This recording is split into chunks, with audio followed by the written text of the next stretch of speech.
A próstata. O que é? Bom, a próstata é uma glândula existente somente nos homens. Onde fica?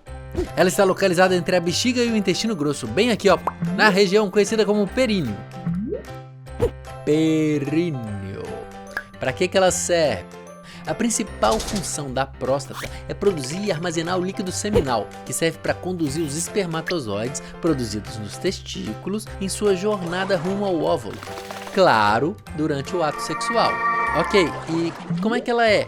A próstata é muito parecida com uma mexerica, exatamente como uma mexerica.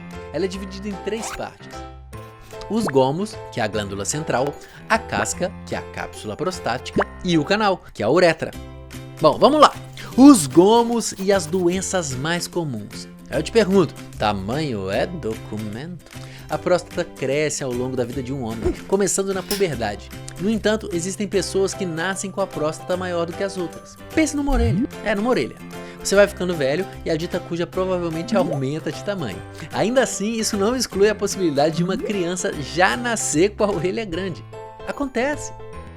Bom, mudando de assunto. Se a minha próstata crescer demais, o que pode ser? Esses são casos de hiperplasia prostática benigna, HPB, ou hipertrofia benigna da próstata. Tanto faz, nome difícil, né? Eu sei. Quais são os sintomas? Infecções recorrentes, micção frequente, que é você ficar fazendo xixi toda hora, dificuldade para urinar ou, em casos mais graves, a retenção urinária, que em outras palavras significa incapacidade de esvaziar a bexiga. E quem que pode ter isso aí? Normalmente o homem não apresenta sintomas de aumento de tamanho de próstata antes dos 40 anos, mas até 90% dos homens apresentam sintomas após os 85 anos. Tratamento. Gente, nem todo homem precisa de tratamento. A HPB só é entendida como uma doença quando atrapalha o dia a dia do homem e, portanto, só precisa ser tratada quando os sintomas trazem incômodo. Existem 2 categorias principais de tratamento: os medicamentos e as cirurgias. Medicamentos. Existem 2 tipos de remédio que podem auxiliar o tratamento da hiperplasia prostática benigna. Os medicamentos para o fluxo de urina, eles ajudam a relaxar os músculos da bexiga e da próstata, permitindo que a urina flua mais livremente. Os principais exemplos são a tansulosina e a doxazosina. Um efeito colateral comum desses medicamentos é a diminuição da quantidade de sêmen na ejaculação. Vamos para a segunda parte aí dos remédios. Medicamentos para parar o crescimento da próstata. Inibidores da 5-alfa-redutase são drogas que podem parar o crescimento da próstata ou mesmo diminuir o seu tamanho. O exemplo mais conhecido é a finasterida. E os efeitos colaterais? Eles podem diminuir o desejo sexual e provocar disfunção erétil. Combinação de medicamentos. Em alguns casos, tomar mais de um medicamento pode ser muito benéfico. Cirurgia. Em alguns casos, pode ser necessário reduzir o tamanho dos gomos da próstata. Isso pode ser feito de 2 maneiras. Cirurgias abdominais. Abre-se a casca, cápsula prostática, e se retira o excesso de gomos. Isso pode ser feito por uma abertura no abdômen, através de uma cirurgia tradicional ou por laparoscopia. A outra, ressecção transuretral da próstata, ou RTU de próstata. Nessa técnica, por dentro da uretra, uma câmera alcança os gomos, glândula central, e o excesso de tecido prostático é removido sem precisar abrir a cápsula. Hoje em dia, essa cirurgia pode ser feita inclusive com o uso de laser. É o Darth Vader aí, hein? A casca e o câncer de próstata. Esse problema é muito mais frequente entre homens com 65 anos ou mais. No entanto, devemos manter a atenção também aos indivíduos mais jovens, época em que podemos lançar mão de algumas medidas que reduzem as chances de ocorrência futura da doença. Quais são os sintomas?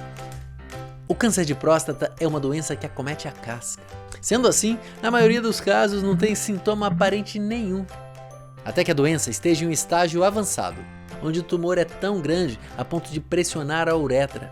Por esse motivo, a única forma de identificar o câncer de próstata é procurando por ele.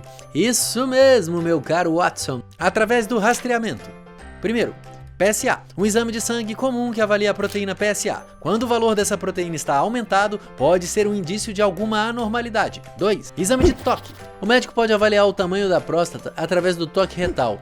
A próstata pode ficar maior e mais dura quando ocorre alguma inflamação. Esse exame é muito rápido, demora apenas alguns segundos. Agora, a combinação das 2 modalidades, PSA e toque da próstata, é a melhor forma de se rastrear com precisão a possibilidade de tumores de próstata. Fiquei com dúvida, vamos lá! A dificuldade de urinar quer dizer que eu posso estar com câncer de próstata?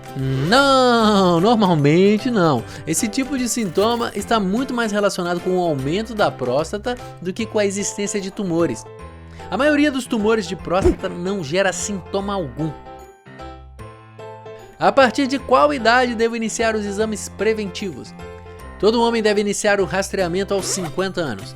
Em situações especiais, esse rastreamento pode começar antes, aos 45 ou até mesmo aos 40 anos. É verdade que agora com o exame de sangue não existe mais a necessidade de fazer exame de toque?